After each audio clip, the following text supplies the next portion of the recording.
Sir నమస్తే అండి. నమస్తే. తమిళనాట రాజకీయాలలోకి మళ్ళా 'త్రిష' గారి పేరు చాలా గట్టిగా వినిపిస్తోంది. 2, 3 రోజుల నుంచి మనం చూస్తూనే ఉన్నాం. తిరుచి ఈస్ట్ నుంచి విజయ్ గారు బయటకొచ్చిన తర్వాత, ఆ ప్లేస్‌లో నుంచి లారెన్స్ గారు పోటీ చేయబోతున్నారు అనే వార్త.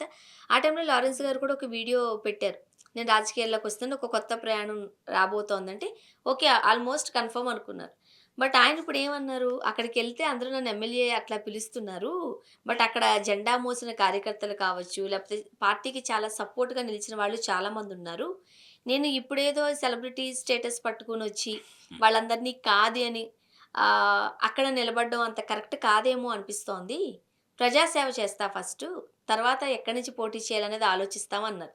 సో, ఇప్పుడు మళ్ళీ కన్ఫర్మ్ అయిపోయింది. ఆ స్థానం నుంచి లారెన్స్ గారు హ్మ్. కూడా కాదు అని. వెంటనే మరేంటి నెక్స్ట్ 'త్రిష' గారేనా? అంటే పబ్లిక్‌లో ఉన్న యాస్పిరేషన్సో, లేకపోతే స్పెక్యులేషన్స్ గురించో ప్రపంచం మాట్లాడుకుంటోంది గానీ, ఒరిజినల్‌గా పార్టీ నుంచి ఒక అధికారిక ప్రకటన రావాల్సుంది. ఎవరిని నిలబెడుతున్నామనేది. హ్మ్. లారెన్స్ గారు తాజాగా ఆయన చేసిన ప్రకటనలో ఆయన చెప్పుకున్న విషయం ఏంటంటే, నేను ఆల్రెడీ ట్రస్ట్ ద్వారా కొంత సేవ చేస్తున్నాను ప్రజలకి. ట్రస్ట్ పెట్టుకున్నాడాయన. దాని ద్వారా పేదలకి భోజనము ఇలాంటి కార్యక్రమాలేవో చేస్తున్నాడు. సో, నేను సేవా రంగంలోనే ఉన్నాను. హ్మ్. అలాగే రాజకీయాల్లోకి రావాలనుకున్నాను. అది నిజానికి మా మదర్ వద్దని జెప్పింది. రాజకీయాల్లోకి వెళ్ళొద్దని జెప్పింది. అయినప్పటికీ నేను వచ్చాను. వచ్చాను. మరింత మెరుగైన సేవ చేయగలను ఈ ఏరియాలో ఉండటం ద్వారా అనిపించి ఇటొచ్చాను. పార్టీలో జేరాను. విజయ్ గారి పార్టీలో జేరాను. ఒక క్రమశిక్షణ కలిగిన సైనికుడిగా వారు ఏది చెబితే అది చేస్తాను అని జెప్పాడాయన. అది కీలకం. హ్మ్. అంటే నాయకుడు నన్ను కోరితే తిరిచ్చి ఈస్ట్ నుంచి పోటీ చేస్తాను. అంటే తిరిచ్చి ఈస్ట్ నుంచి పోటీ బోవడం లేదు అని గూడా అన్నాడాయన. అని దానికి లింక్ పెడుతూ అంటే నేనెక్కడా పోటీ చేయనని కాదు అన్నాడు మళ్ళీ. అంటే ఆయన ఏదో ఒక పిలుపు కోసం ఎదురు చూస్తున్నట్టుగా ఉంది వాతావరణం. అంతే తప్ప అక్కడ ప్రజలు నన్ను ఓన్ జేసుకుంటున్నారు. వాళ్ళు రమ్మంటున్నారు. ఇవన్నీ మాట్లాడాడు. మళ్ళీ నాయకత్వం చెప్పాలి గదా! అంటాడు. అంటే ఒక మాట ఇలా, ఒక మాట అలా మాట్లాడుతూ ఆయన మీడియా ముందుకొచ్చాడు. అంటే ఆయనకెక్కడో పోటీ చేయాలనే కోరికైతే ఉంది. అది ఇస్తే అక్కడి నుంచే పోటీ చేస్తాడు. తిరిచి ఈస్ట్ గనక ప్రాపర్‌గా ఆయనకి కమ్యూనికేట్ చేసి ఇస్తే చేయటానికి అభ్యంతరం లేదాయనకి. ఒకవేళ అక్కడ కాకపోయినా ఇంకెక్కడైనా కంటెస్ట్ చేస్తానని చెప్తున్నాడు. మరి దానికోసం స్థానాలు రెడీ అవ్వాలి. కానీ ఏదో ఒక లింక్ లేకుండా నా కొత్త జీవితం, ఒక న్యూ జర్నీ స్టార్ట్ కాబోతుంది. హ్మ్. పలానా తారీఖున కాబోతుంది. నేను రివీల్ చేస్తాను అంటూ అనౌన్స్ చేశారు కదా! అంటే ఏదో జరిగుండాలి కదా మాటలు. మాటలు జరిగినాయి. అంటే ఎక్కడో అంత మాత్రం చేత ఆయనేదో అక్కడి నుంచి తప్పుకుంటున్నాడని ఇప్పుడే అనుకోవడం కష్టం. ఆయన చెప్పిన దానిలోనే కన్‌ఫ్యూజన్ ఉంది. సో, ఆయన ఎక్స్‌పెక్ట్ చేస్తున్నాడు. నేరుగా విజయ్ పిలిచి ఏదో చెప్తాడు అని ఏదో ఆశిస్తున్నాడు. అది జరిగితే పోటీ చేస్తాడు. లేదంటే గనక ఇంకెక్కడి నుంచైనా పోటీకి పెట్టండి అని అడుగుతాడు. ఈయన్ని ఖాళీ చేయించడం త్రిష కోసమే అనుకోవడం గూడా తప్పే. త్రిషని అకామిడేట్ చేస్తారా పొలిటికల్‌గా ఆవిడని సభలోకి తీసుకొచ్చి ఆవిడని మంత్రిని చేస్తారు. ఈ ప్రచారం అంతా గతంలో ఉంది గానీ, ఈ మధ్య కాలంలో వాళ్ళిద్దరి మధ్య ఇలాంటి చర్చలు జరిగినట్టుగా ఎక్కడా లేదు రిఫరెన్సులు.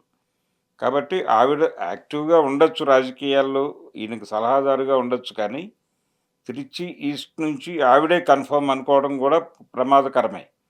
అంటే విజయ్ ఇంకేదైనా కొత్త పేరును వ్యూహాత్మకంగా తీసుకురావచ్చు. తీసుకొచ్చి కంటెస్ట్ చేయించొచ్చు. కాబట్టి ఆవిడ కోసం రిజైన్ చేశాడు అనే మాట ఇప్పుడు ఈయన తప్పుకోవడంతో మళ్ళీ ముందుకొచ్చింది. మీరు ఇంతకుముందు ఎప్పుడూ చెబుతూ ఉంటారు. అప్పట్లో కిచెన్ క్యాబినెట్ రాజకీయాలు జరుగుతూ అవును. ఉండేవి అని. అలా అనుకోడానికి కూడా అటువంటి సందర్భం కావచ్చు, లేతే అటువంటి సిట్యుయేషన్స్ మనకెక్కడా కనిపించడం లేదు. తన తను వెంట ఉంటున్నారేమో తప్ప రాజకీయాల్లో తనేదో యాక్టివ్‌గా ఉన్నట్టు కనిపించట్లేదు కదా సార్ మనకు. ఇన్వాల్వ్‌మెంట్ ఎక్కడా కనబడట్లేదు. కనపడట్లేదు. ఆవిడ ఎక్కడా యాక్టివ్‌గా మీటింగుల్లోనో మరొక చోటో కనిపించాలి.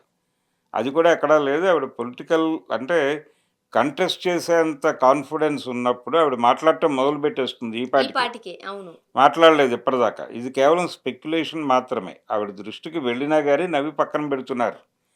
సో, ఆవిడ వద్దని అంటలేదు. నిజమని అంటలేదు గాబట్టి, ఒక అధికారిక ప్రకటన వచ్చే వరకు ఆవిడే అభ్యర్థి అని నిర్ణయించడం గూడా తప్పే. అలాగే ఇతనికి కూడా ఏదో కోరుకుంటున్నాడు. ఒక అష్యూరెన్స్ ఏదో కోరుకుంటున్నాడు పైనుంచి. అది జరిగితే ఒకవేళ ఈయనే పోటీ చేయొచ్చేమో కూడా. చెప్పలేం. అంటే ఆయన ఇప్పుడు మళ్ళీ ఎన్నికల్లో ఇంకేదో స్థానం ఇవ్వండి అంటే వచ్చే ఎన్నికల వరకు అకామిడేట్ చేయలేకపోవచ్చు. అందుకని ఇప్పుడే అవకాశం ఉంది. అకామిడేట్ అయిపోదాం. దాంతో పాటు ఇంకేదో పనులున్నాయి ఆయనకి. హ్మ్. అవి సార్ట్ ఔట్ అయిపోతే వెళ్ళిపోతాడు లోపలికి. అందుకని ఒక చిన్న బెదిరింపు కాల్ లాంటిది చేశాడా లారెన్సు అనేది డౌటు. రెండో వైపు అన్ని రకాల ఇవి నడుస్తున్నాయి అక్కడ. అంటే అంటే లారెన్స్‌తో పాటు ఆయన ఇంకొక లీడ్ ఇచ్చాడు. ఇక్కడ పనిచేస్తున్నటువంటి కార్యకర్తలు విజయ్ గారి గెలుపు కోసం కష్టపడిన వాళ్ళు కూడా ఉన్నారు గదా! అవును. వాళ్ళని దాటి నేనెట్లాగా వస్తాను? వస్తాను అన్నాడు. అంటే మీరు ఇక్కడి నుంచి ఎవరినైనా ఎంపిక చేస్తే నేను తప్పుకుంటా. అలా కాదు మీరెక్కడి నుంచో ఇంపోర్ట్ చేస్తామన్నా నాకు ఇబ్బందే అని కూడా ఆయన చెప్పినట్టుగా భావించాలి. అంటే పొలిటీషియన్స్ మాటలు ఒక అర్థంలో వాడరు వాళ్ళు. దానికి 100 అర్థాలు ఉండేటట్టుగా ఒక పదాన్ని కాయిన్ చేసి అక్కడ పెడతారు. కాబట్టి అన్ని రకాల డౌట్స్ ఉన్నాయి ఇప్పుడు. లారెన్స్ పోటీ చెయ్యవచ్చు, చెయ్యకపోనువచ్చు. అలాగే ఆహ్, వీళ్ళు అనుకుంటున్నటువంటి ఇద్దరు, ముగ్గురు అభ్యర్థుల పేర్లు గూడా ఉన్నాయక్కడ. హ్మ్. వాళ్ళు రావచ్చు పోటీలోకి, లేదు రాకపోవచ్చు. ఫైనల్‌గా ఈయనే కావచ్చు. లేదు ప్రపంచం స్పెక్యులేట్ చేస్తున్నట్టుగా 'త్రిష' గారు వస్తారా రారా అనేదైతే నిస్సందేహంగా పక్కన పెట్టేయొచ్చది.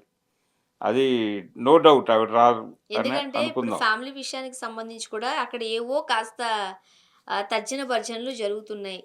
ఎందుకంటే అక్కడ తమిళ మీడియా కావచ్చు, లేకపోతే అభిమానులు కావచ్చు, అన్న అన్న వైఫ్‌తో కలిసి ఉండడానికే ఇష్టపడుతున్నట్టుగా వీళ్ళు ఇలాగే అని అది కూడా అధికారికం కాదు. అది బట్ మనం వార్తల్లో చూస్తున్నాం ఇట్లా. అభిమానులో లేకపోతే పార్టీ వాళ్ళో కోరుకోవడం వేరు. హ్మ్. అది నిజానికి వాస్తవ రూపం దాల్చుంటే ఆళ్ళే చెప్పుండేవాళ్ళు. చెప్పట్లేదు ఇప్పటిదాకా. ఆవిడ చెప్పలేదు, ఆయన చెప్పలేదు. వాళ్ళ మదర్ కూడా ఎక్కడ చెప్పలేదు. అందువలన 'త్రిషకి' సీట్ ఇవ్వటం లేదు అని ఆ యాంగిల్‌లో అనుకోవడానికి కూడా అంటే అవకాశం చెప్పను లేదు. లేదు, ఖండించను లేదు అన్నట్టుగా ఉంది పరిస్థితి. అదే అక్కడ కండిషన్ అలా ఉంది కాబట్టి ఆ యాంగిల్‌లో 'త్రిషకి' ఇక్కడ సీట్ ఇవ్వటం లేదు అని కంక్లూడ్ చేయటం కూడా కష్టమే. హ్మ్. 'త్రిష' గారు యాక్టివ్‌గా లేరసలు. ఈ పాటికే యాక్టివ్‌గా ఉండుండాలి. ఒకవేళ ఆవిడ యాస్పిరెంట్ అయ్యుంటే. ఆవిడ కాదు కాబట్టి అలా కూల్‌గా ఉన్నారో, లేదు ఎలాగో మనకి రిలేషన్ ఉంది. ఈజీగా మనం ఒక మాట చెప్పించేసుకోగలము అనే కాన్ఫిడెన్స్‌తో ఏవైనా మూవ్ కావట్లేదా? అధికారిక ప్రకటనొచ్చాక మూవ్ అవుదామని అనుకుంటున్నారా ఆవిడ అనేది డౌటు. కానీ ఏదేమైనా ఆవిడ ప్రెజెంట్‌గా ఆవిడ యాక్టివ్‌గా ఉన్నట్టుగా అయితే ఎక్కడ కనిపించట్లేదు. ఏ రకమైన ఫుటేజ్ లేదు ఎవరి దగ్గర. ప్రకటనలు గూడా లేవు. అలాంటప్పుడు ఎలా క్లెయిమ్ చేసి మాట్లాడతారు? ప్రస్తుతానికి ఆమె చాలా సైలెంట్‌గా ఉన్నారు. అంతవరకే. అంతకు మించి ఆవిడ అంతకుమించి వెళ్ళాలనుకోవడం మాట్లాడడానికి కూడా లేదు. మనకేం కనిపించడం లేదు. అంటే ఈ సందర్భంలో ఇలా ఉన్నారు కదా! అని అనడానికి కూడా మనకి కనిపించడం లేదు. లేదు. లేదు. లేదు. చాలా సైలెంట్‌గా ఉంటున్నారు కాబట్టి, మరి ఆ ఎందుకు పోనీ విజయ్ గారు ఈ ఆవిడ కేవలం ఒకే ఒక్కసారి అతను ఆ రోజు రిజల్ట్స్ వచ్చిన రోజు ఆవిడ తిరుపతి వెళ్ళి పూజ చేయించి వచ్చి ప్రసాదం పంచారు అంతవరకు. అనుకుంటే ఆ రోజు తన బర్త్‌డే గూడా. అవును. అలా అని ఎందుకు అనుకోవాలి? చాలామంది పుట్టినరోజులు లాంటి స్పెషల్ డేస్‌ను తిరుమలలో చేసుకోవాలనుకుంటారు. అదే వచ్చిన తర్వాత ప్రసాదం అయితే అక్కడికెళ్ళి ఇచ్చారు. ఎళ్ళింది. అది ఇవ్వటం. కలిసొచ్చినట్టుంది. ఆ ఎన్నికలకి, తన అంతే. అంతకు పుట్టినరోజుకి మించి ఇంకెక్కడా కనిపించలేదు ఆవిడ. కనిపించలేదు.